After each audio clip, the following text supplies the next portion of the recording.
So, let's take a look at the outrageous world of homeopathy, also known as holistic medicine, which is a pretty popular method among anti-vaxxer mums over the age of 40 on Facebook. Homeopathy is the snake oil of the 21st century, but unfortunately, there is a pretty sinister dark side of this trend, which can lead to death in the wrong hands. It even played a part in the death of world-famous Apple innovator Steve Jobs, so hang around until we explore the effects or lack thereof from these wild natural fraudsters. But before we get into it, I do now have a Patreon, and it would be great if you could take a look at it and even become my first ever member and start giving me money. You will see your name in every video after. If not, then please like, subscribe and comment. You really won't believe how much that helps a brother out, especially when I'm trying to hit 1k before the end of the month. Anyway, on to the video.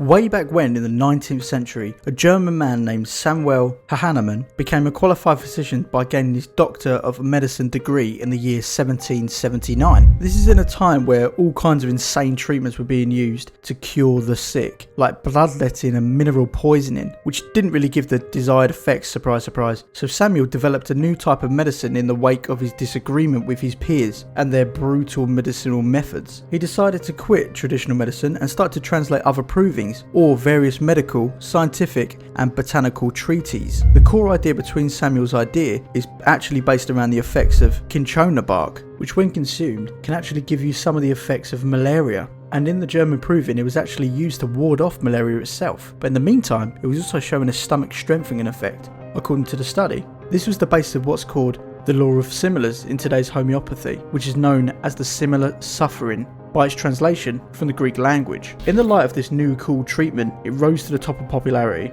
and people were swarming like moths to a flame due to their far less barbaric practices of the time, even being used on royalty and the popes of the era, predominantly over Europe and America. At one point of medical history, homeopathy treatment outdid traditional practices, with the normal treatments having a 50% mortality rate. But homeopathy was at around 80% success rate, with it being especially effective against scarlet fever and typhoid. In 1825, a Dutch homeopathy doctor emigrated to America, where he continued his practice, and this is where it picked up at a huge pace. With the opening of 22 homeopathic colleges, 100 hospitals, over 1,000 homeopathic pharmacies and 29 different journals by 1900. So it really had become mainstream, forcing traditional doctors to reevaluate their fields entirely, as many members of the public were choosing their sides and picking the alternative instead. As 20% of all doctors in the US were homeopathy doctors, there was also evidence to suggest that the homeopathic patients even lived longer, which amazingly led to some life insurance companies offering a 10% discount if you were a patient. How times have changed, eh?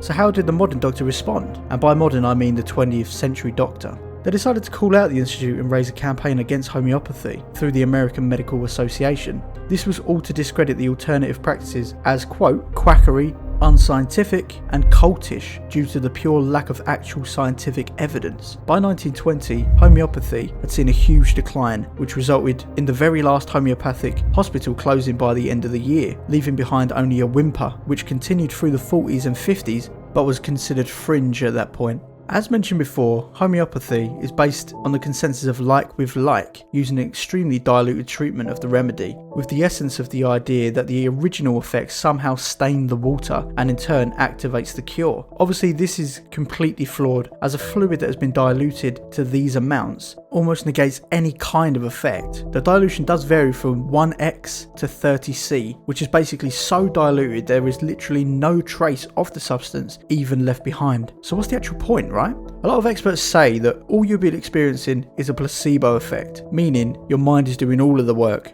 There is some solid evidence that shows us the placebo effect is absolutely a thing. Even if the tablet or medicine has no actual effect, our brain will fill in the blanks and help us along with our recoveries. So why did the medicine work so well in the early days of the 19th century? Well, during that time, as mentioned, doing basically nothing was a damn sight better than the brutal treatments, resulting in a better mortality rate. So how does this have anything to do with Steve Jobs, the Apple innovator, one of the greatest minds of the modern world?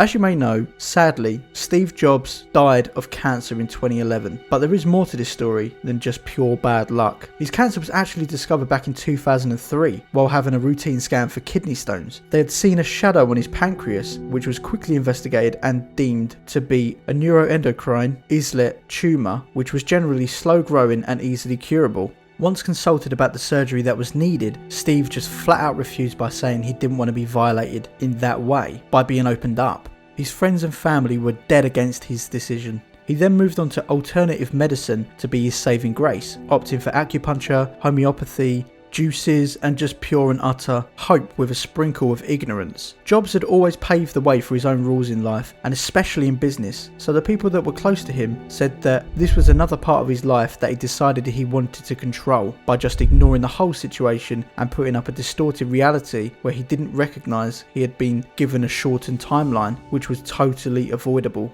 Ultimately, Steve had allowed his fascination for the alternative treatments to dictate the outcome of his death. By the time Jobs had started to sort out the conventional surgeries that could save his life, the cancer had spread too far, essentially destroying any chance of extending his life. He even had a liver transplant and began extensive research into experimental surgeries until there was no hope left in the tank. The biographer of his book talks about how Steve wanted to talk about how much he regrets his early decisions to ignore modern medicine. His hope was to warn anybody else that may be willing to fall down his path. Sadly for Steve Jobs, what worked in his phenomenal career, which was filled with an abundance of success, did not work for his personal life and views on medicine. Truly a great mind in so many ways, except in the way that mattered to him in the end.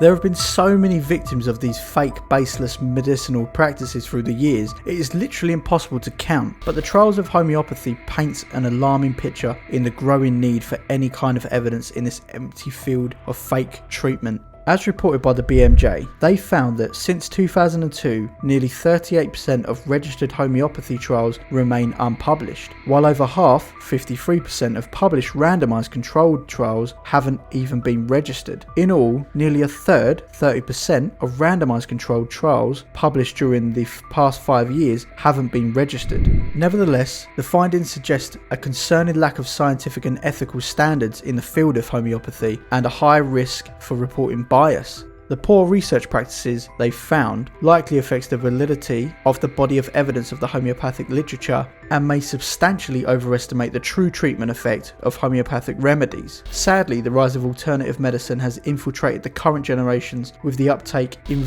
anti-vaxxers and just a total mistrust in the real medical professionals. I'm sorry, Karen, but just because you read 2 articles on Facebook about autism doesn't mean you know the ins and outs of the MMR jab. With the pure stupidity of these types of people, we are now seeing outbreaks of measles all over the globe, with it reaching 136,000 deaths or 43% increase in 2022, and an 18% rise of the disease spreading, which meant measles was present in 9 million people. Not surprisingly, there is always an uptick of measles anytime there is a movement against the vaccines. With vaccines in general, the biggest problem is that they rely on a herd immunity, meaning that for everybody to be protected and for the disease to be completely dead, everybody needs the same level of protection. If this doesn't happen, then the unvaccinated can mix with the vaccinated and still cause them to get the disease, as the vaccination protects up to 97% with direct contact. So the unlucky few become collateral damage due to the dumb parents that decide to go against pure logic and hundreds of years of detailed research and study.